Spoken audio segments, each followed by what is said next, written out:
now what we're going to do is going to shift things a little bit. There's not going to be any slides for this next discussion, but basically we're going to try to bring everything together and have a discussion that focuses strictly on the CVEBs and what the CVEB leaders see as some of their best practices. And this is going to be facilitated here from Manhattan by Dan McSweeney over here to my left, who is one of the co-chairs for our CVEB here in the New York City metropolitan area. This is by no means a Dan McSweeney show alone, though. So any of the other CVEBs, any VA leaders, anybody else that's out there can offer thoughts as we go along, but Dan's going to get us started. And with that, I'm going to turn it over to Dan. Hey, thanks a lot. Can everybody hear me out there? I'm clear. Excellent. This is going to be an interactive discussion. It's going to end the day strongly and positively, although I am caught a little off guard because, Tony, I don't think you received the 32 slides that I sent you. No, I don't have them, Dan. All right. Tony and I have been working together for over a year. I really respect his support for what we're doing here in New York and obviously regionally. Thank you very much, Tony, for that. My name is Dan McSweeney. I'm the co-chair for the Metro New York CVEB. I'm grateful that one of my co-members is here, Martina Parada, who leads the VHA here at the New York Harbor Healthcare. We are going to have an informal and off-the-record conversation.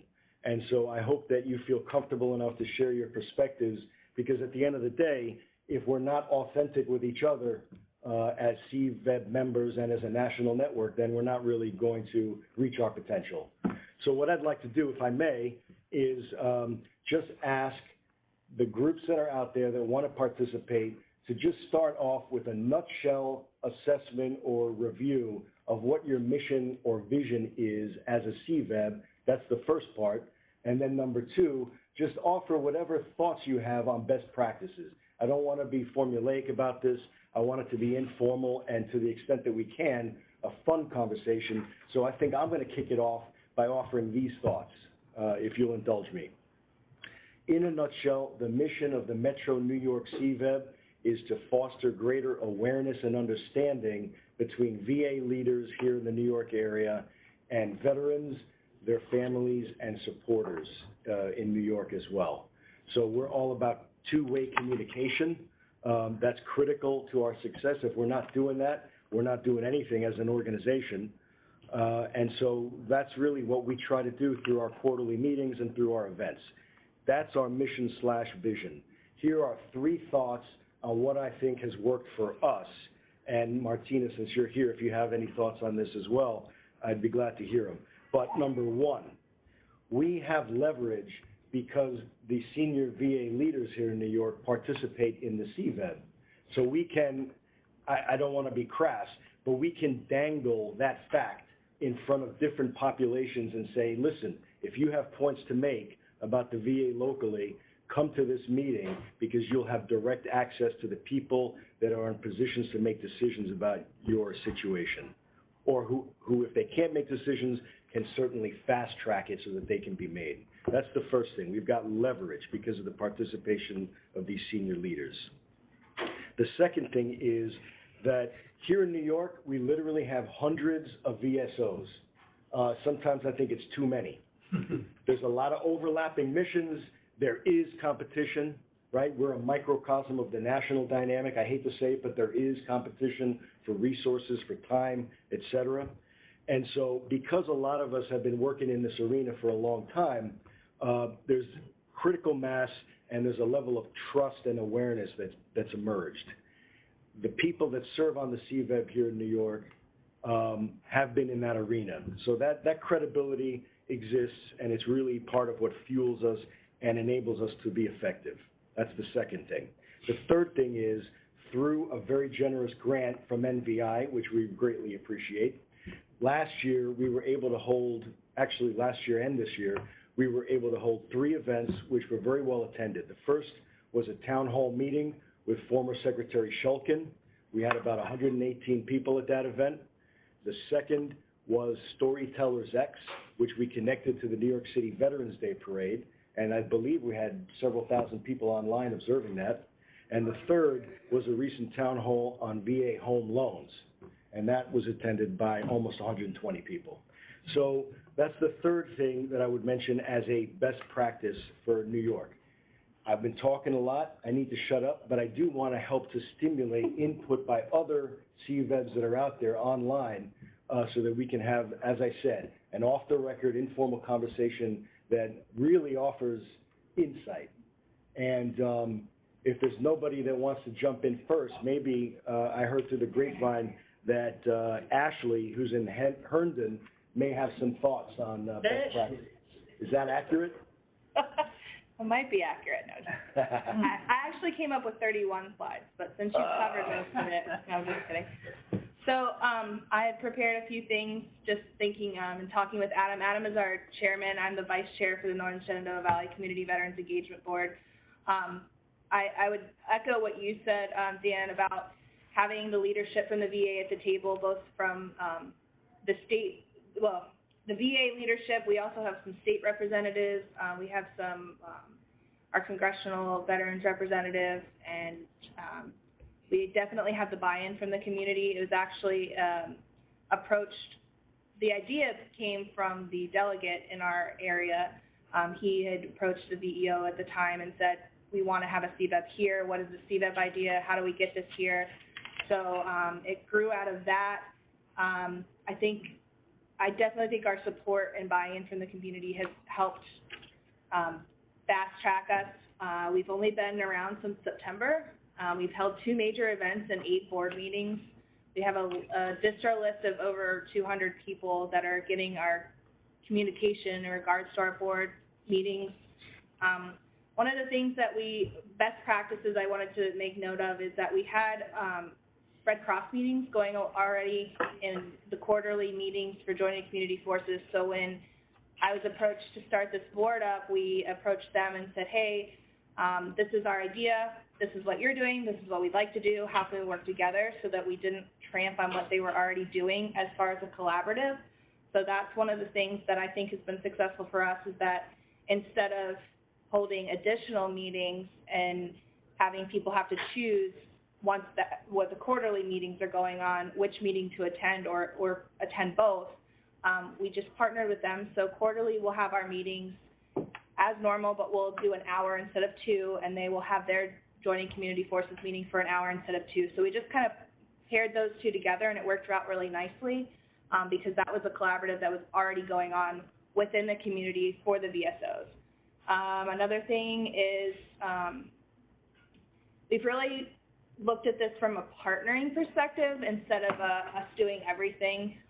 We partnered just recently with the local battlefield to work with them on their, they have a military and law enforcement first responder event. So instead of recreating the wheel and coming up with our own fall event, we're going to partner with them and try to make their event more successful and bring in our ideas so that we can work together on that. They have a small staff, so they would like to see that event be more lucrative. We would like to do an event, so it just made sense to work together. So I think that's really, for us, our best practices is working and learning from other CVEBs as to what hasn't worked, learning from other CVEBs. Adam and I visited DC CVEB, 4-state CVEB, Frederick CVEB. We plan to hopefully, I think Sarah's on the call, hopefully visit Piedmont. We would love to, obviously not travel too far, but we participated in this task force they mentioned earlier with Cicero, and there's a lot of great ideas out there, and there's no right way to do this. So I think the best way is to learn from others what's worked for them and to bring it full circle into what works best for your community, and really listening to everyone that has ideas and not shooting them down because they seem far-fetched, but seeing how can we work together to make this happen. And we've already, in the few months we've been together, seen a lot of great things come from that. Adam and I are both fairly young. I'm way younger than Adam, but I think that has helped us as well, because we are both very open to new ideas, and we don't say, we don't turn away any advice from others because we are young, because we don't think we know it all just yet. We've got a lot of great mentors, Lori and obviously Doug Webb and then we have a command sergeant major that we've worked with on several different things. He actually sits on our governor's board for veteran services. He's a huge mentor to the board since day one. So that's the thing, it's just the two of us and our officers, who obviously are not here right now. We've just really taken mentorship from those who've done it and just kind of ran with it. So awesome. That would be our two successes, the community involvement and then the mentorship aspect. Awesome. So that's a great way to break the ice. Obviously, all the CVEBs are going to differ according to where they are and what their constituencies are like, but 3 takeaways I took from what you said was co-scheduling with other groups, partnering with other missions, and openness to new ideas. Did I get that right? Yep, perfect. Awesome. So what other thoughts are out there? I mean, there's got to be a lot of them. We're all proactive, intelligent people, so it really would be helpful to hear some other thoughts. I have one. Yes, ma'am. Hi, this is Diana from the Frederick County CVEB. One of the things that we were, some of the CVEB board members were involved in is the development of a Frederick County Veterans Treatment Court. And so I have all the documents. If somebody's judicial system is set up with a state's attorney and then regular judges, we have it all in Word, and I'm more than happy to share that with the group. It was a hell of a lot of effort going into designing that program. It worked really well until there was a political issue between the state's attorney and the presiding judge. But in any event, we were able to bring together quite a few number of resources to help the veterans. We had some pro bono attorneys that were also veterans that helped the veterans going through the treatment court. We had resources from the VA Medical Center, from the CBOC, from the Vet Center, from the behavioral health with the county, nonprofits, as well as we had county resources, state resources. We had Maryland Commitment to Veterans there, which is part of the governor's office. So it was a tremendous collaboration in support of the veterans that went through that program. 2 or 3 of the veterans that went through the program, I think we had 10 or 11 total participants during the year that we were active, mentioned to different people that had they had not had this opportunity, they probably would have taken their lives. So this was a huge, huge positive for the veteran community. It is still running actually informally right now, but there are no veterans that are in the pipeline that would qualify for the Veterans Treatment Court right now. The last quarter had 48 people that went through, the judicial system. None of them were veterans. So it's kind of in limbo, but it's still available. And we also have a mentor coordinator who is also part of our CVEB that works with the Veterans Treatment Court, and he's amazing. So we've been very, very, very fortunate to have a tremendous outpouring from the community. They helped with, we were able to get the flags for the courthouse, a seal for the courthouse. We actually even had the chambers, the courtroom painted, which was actually a ridiculously stupid process going through the county to get a room painted. But in any event, those are small things, but we were able to do that. The other thing that I thought was really very important is that we helped with legislation and review and updating of legislation to create for the very first time a Veterans Advisory Council in Frederick County. So we have the legislation for that if anybody else is interested in that. I also have that in Word. Yeah, good to see you too, brother. And the other thing is that we recently held in April, on April 26th, a Vietnam War era veterans pinning ceremony. We did it in conjunction with the American Legion. We also had some of our CVEB members there, and we have a very active CVEB that is moving forward. It was an incredible experience to have the Vietnam veterans. We pinned over 109 Vietnam veterans.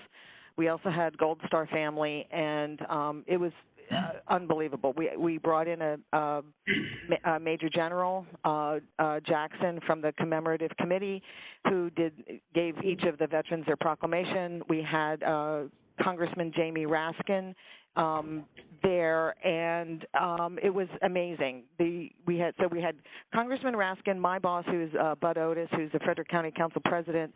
Then we also had the county executive, who actually pinned the veterans. We called them up 5 at a time. They were able to get their pinning. Everyone shook their hand, and it was very moving. I was crying, and I'm not a big crier, so it was really incredible. So we are also joining with the Department of Aging and doing a Veterans Expo later on in July. We have a whole list of accomplishments of what we've done in the last year since we've been organized. Within the first few months, we had the bylaws set up and a charter. I also have that in Word. So if anybody needs any of those resources, feel free, because it's really an incredible collaboration. Awesome, thank you. So I appreciate all the info that you offered, and this just reinforces the idea that the CVEBs need to tailor themselves to be relevant to their local populations, right? So the first speaker talked about the idea that they were going to partner with other missions. And then we just heard that a CVEB had been working on one particular mission that they came up with, which was the VTC, the Veterans Treatment Court establishment. So It shows you that we're going to have flexibility in the mission, the operational mindset of each of these CVEBs. Do we have any other thoughts? Yeah, let me just add this in too. And these are all great conversations. I want to keep them going.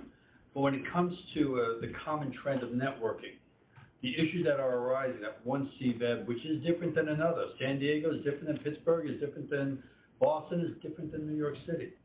Well, we keep the information live through Andy Martinez, my program manager, and myself as we published our email addresses. And if there is a CVEB out there that's having a challenge in some way or is seeking advice on how another networked CVEB got their resolution to, contact us. We're here to assist in whatever way we can as the government and try to network together to get resolutions of best practices from experiences that have been had. So if any CVEB is there who is having some challenges in some, feel free to reach out to us. And we'll try to get the experience that has gone through the resolution so you can all talk one-on-one. And that's really the gist of our efforts in the community engagement team. Right. So we just heard that we've got a clearinghouse of information and or advice, which is very, very helpful. I got 10 minutes left, so any other thoughts? It'd be great to hear from other CVEBs if you can offer some ideas. What about Pittsburgh? I knew it was coming. I already just unmuted myself because I knew it was coming. I tried. I think where I'm having a hard time communicating what I'm trying to say here, but I already knew this, and this meeting confirms that Pittsburgh is unique in our veteran space, where we have a lot of existing programming, we have a lot of philanthropy, and we have a community that was pretty tight-knit before the CVEB.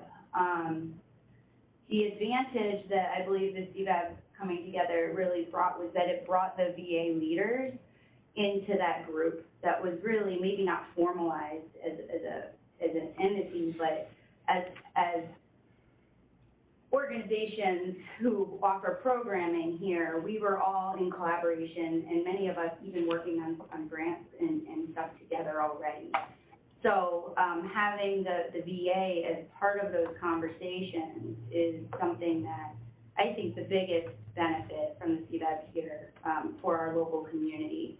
But because of our uniqueness and how we were a little bit, I know I'm biased, but ahead of the curve in a lot of this stuff here, we used the CVEB, and we presented on this the last year, so for the sake of repeating myself, I'll just say very simply, we adopted human-centered design to really assess who our veterans are, what their needs are, and then it allowed some of our philanthropic community to once we've narrowed those 4 areas, they, within the last year and a half, they have brought organization-supported programming that tackles those areas. And so now we're in and it's not perfect by any means, but we have the foundation. So we're at a point now with the CVEB of trying to determine where do we fit in now, right? So we've done all the data collection, the analyzing of that information, filtered the 4 areas. We have programming targeted for those specific areas. For instance, one of them is navigation of services. Well, we have America Serves and PA Serves as one of the most effective models across the country here in Pittsburgh. So we already have that network that's set to tackle navigation of services. How can we, as the CVEB, make it better, improve it? And so where it looks like from our last meeting, where we're looking at is really just looking at ways to market our existing model of what, when I say our, I mean Pittsburgh, in the veteran space, and start to look around some of the advocacy avenues, because what we do know is that these programs are working, and with sustainability of them, we will continue to be better. But we also know that sustainability of them requires a lot of different things, and we can't always rely on the same foundations for funding. We can't always rely on just foundations or corporate. There's some government dollars that need to be figured out, and most of these organizations that have been targeted to fill these gaps are not government organizations, so, or receiving government funding, many of them, and if they are, it's very, very minimal. So we believe the next step is that first and foremost, the state needs to step up, being the 48 giving at the state level for veterans. Programming is not where Pennsylvania should be, and we believe that we have the story now and the data, the CVEB, to start to try to address some of that. And we're just trying to figure out what that's going to look like. So we're not really creating new programming. We have the existing programming. It's just a matter of coming together and supporting that and making sure that it's sustainable so that we can continue to be ahead of the curve. That makes sense? Yes, absolutely. Thank you for that. And obviously, you've been doing a lot of good work to understand that market, and I think that if we're going to be relevant, we all have to do that. We need to know who we're serving, to state the obvious. So thanks a lot for offering those thoughts. And with 8 minutes to go, we can either end a little bit early, but I have a feeling that there's some more thoughts out there that should be expressed. Hi, this is Boxborough. It's Mike Criscolo, the Connecticut CVEB. I'm the co-chair. And I would echo a lot of the sentiments where partnering is your best bang for your dollar. And what we have done is we've partnered with our IHLs, our institutions of higher learning, because I work with the GI Bill in Connecticut, and I was able to create some relationships there. And as an example, this past Saturday, we put on a veterans stand down for the northeast portion of Connecticut, and we drew about 250 veterans. We had over 70 providers and employment opportunities. We had the National Guard there. Well, they're supposed to be there. We were contracted with them to come with some bouncy houses. It doesn't always work out the way you like, unfortunately. But we did have last year we had therapy horses, and for some reason a therapy tortoise, but no one could figure out what that was going on. But, so I would definitely say if you have the opportunity to get with your school certifying officials and create an event where you can bring in more people.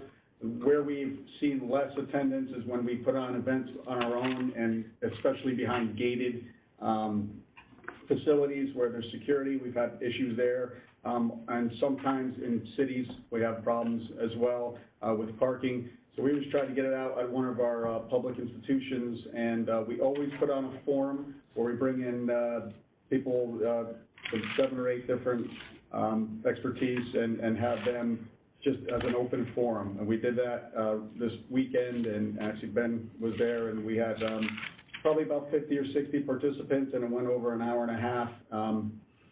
And it was a success. So I would definitely echo the partnership, although I know that in San Diego they like to do smaller events and targeted.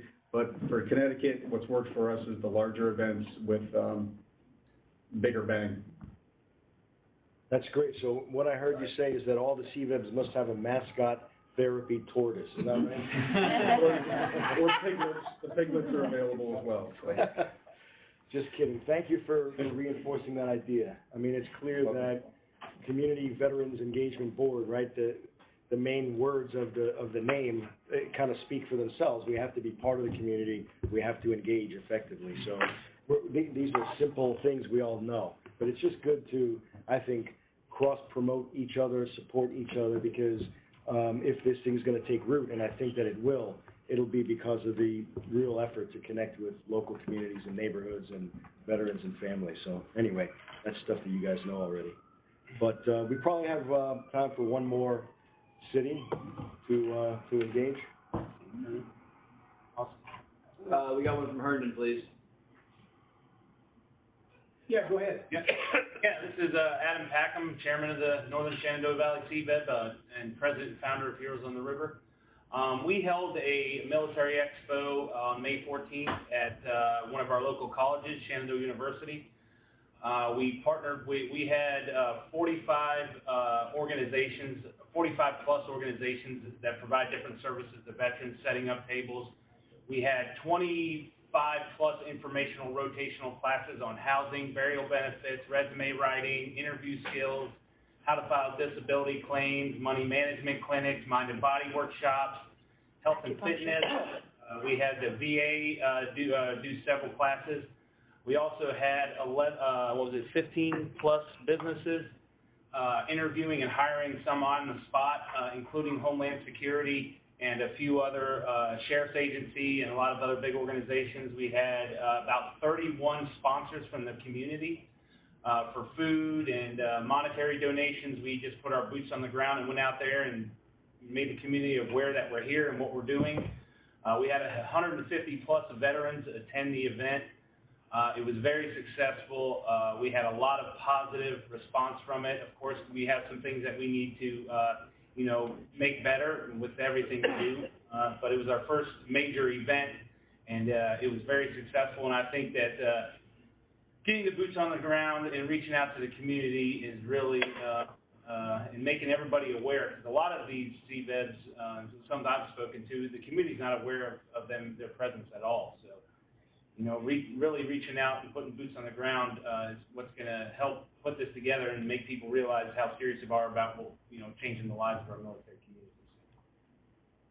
Awesome. Thank you very much. I can tell by looking at you, you're a practical guy that gets things done. So thank you for that. It's a serious business. Absolutely. So we're running out of time here, but this is something I should know, and I feel dumb that I don't know it. But Tony, how are we going to improve communication among the various cities in our network? Can you describe that to us? Yeah, that's a great question, Dan, but what we're doing right now is a perfect example of that. Yeah. And as I mentioned when we first started, we do have 4 more of these that we're going to be doing over the next few months. And just for the good of the order, the next one is going to be on June 29th, 8:30 in the morning till 12:30. Then we're going to have another one. We're doing this sort of using the district model, but these are all national events. So anybody that's on this call is welcome to join other calls. You can join every single one of them, and you'll learn something new every single time. So the Midwest District is going to be June 29th. July 18th is going to be the next one. Then we're going to have September 7th and September 12th. Are going to be the remaining CVEB networking events. And this is just one of the ways that we can collaborate, share best practices, lessons learned. Awesome. Thank you. So that's the end of this talk, but thank you to everybody that participated. Really appreciate it, and I'm proud to be part of this effort. Thanks. Hey, thanks very much, Dan. Okay, so last chance for any other questions or observations before we wrap things up.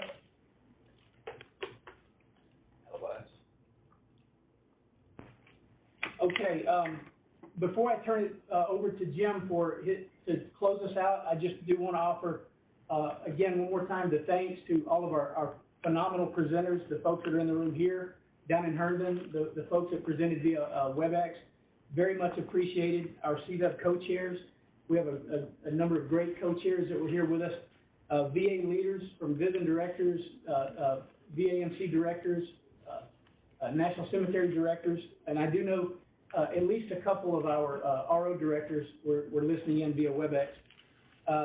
Also, I want to thank the folks on our CE community engagement team, like Lori and Ben and Megan, who are helping us to run these things from the other sites. Very much appreciate you guys helping out.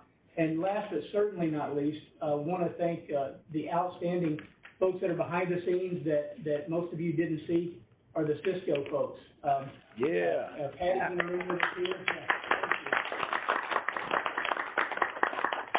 Thanks. Really sincerely appreciate it. And we're getting better as we do these. I've got about a page and a half of after action notes. I'm sure the rest of the team has things to share with me as well. So these things are just going to get better. So again, thanks to everyone, and I'll turn it over to Jim to close us out. Thank you, Tony, and thank you everyone for your participation today. As I mentioned earlier, I'm here in New York City with Dan, who's one of our co-chairs here, and it is a pleasure for me to see my contemporaries with me who are participating in this CVEB, from VHA, NCA, VBA, everyone who's part of it. And Dan, thanks for acknowledging, because it is important that the VA is included in these community engagements. We want to come to the table, we want to be there, and we are very appreciative that we are there supporting in whatever capacity we can. From the 501c3s and the volunteers and all who are coming in, thank you. Thank you for your time. From my own team of Andy Martinez and Chris Olson and Lynn Patrick and all, thank you very much. From the CE team, and we're here to support you in whatever way we can, and we will continue to do that. So please keep us in the loop and all. And on behalf of myself and Dr.